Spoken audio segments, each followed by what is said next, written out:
Indian super ലീഗിൽ നാണക്കേട് എന്നൊരു വികാരം ഏറ്റവും കൂടുതൽ അനുഭവിച്ചതും തല താഴ്ത്തി മടങ്ങിയതും ഒരുപക്ഷെ ബ്ലാസ്റ്റേഴ്സ് ആരാധകരാകും. ഇത്തരം ദുരനുഭവം ISLൽ മറ്റൊരു ടീമിൻ്റെ ആരാധകർക്കും ഇത്രത്തോളം അനുഭവിക്കേണ്ടി വന്നിട്ടുണ്ടാവില്ല.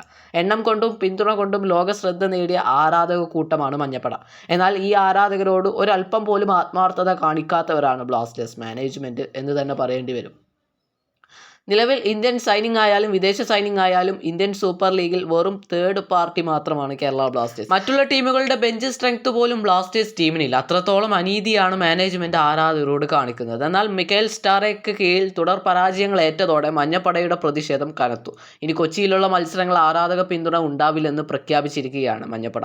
എന്നാൽ മഞ്ഞപ്പട ഇത്തരമൊരു നിസ്സഹകരണ പ്രഖ്യാപനം നടത്തിയിട്ടുണ്ടെങ്കിലും അതിലും ഒത്തുകളിയുണ്ടോ എന്നാണ് ഒരു വിഭാഗം ആരാധകർ ചോദിക്കുന്നത്.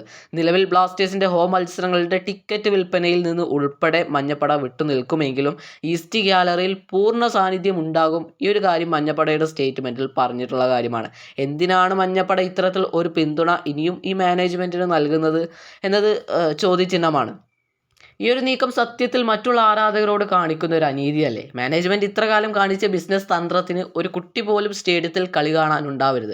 നിലവിൽ ടിക്കറ്റ് വിൽപ്പനയിൽ നിന്ന് വിട്ടു നിൽക്കാനും സ്റ്റേഡിയത്തിന് പുറത്ത് പ്രതിഷേധിക്കാനും തീരുമാനിച്ചപ്പോൾ എന്തുകൊണ്ട് മഞ്ഞപ്പട ഈസ്റ്റ് ഗാലറിയിൽ നിന്ന് വിട്ടു നിൽക്കാൻ മടി കാണിക്കുന്നു? എന്തായാലും മാനേജ്മെൻറ്റിനോട് സന്ധിയില്ല സമരം പ്രഖ്യാപിക്കുമ്പോഴും അതിൽ വെള്ളം ചേർക്കുന്നത് ഒരു വിഭാഗം ആരാധകരോട് മഞ്ഞപ്പട കാണിക്കുന്ന അനീതിയാണ്.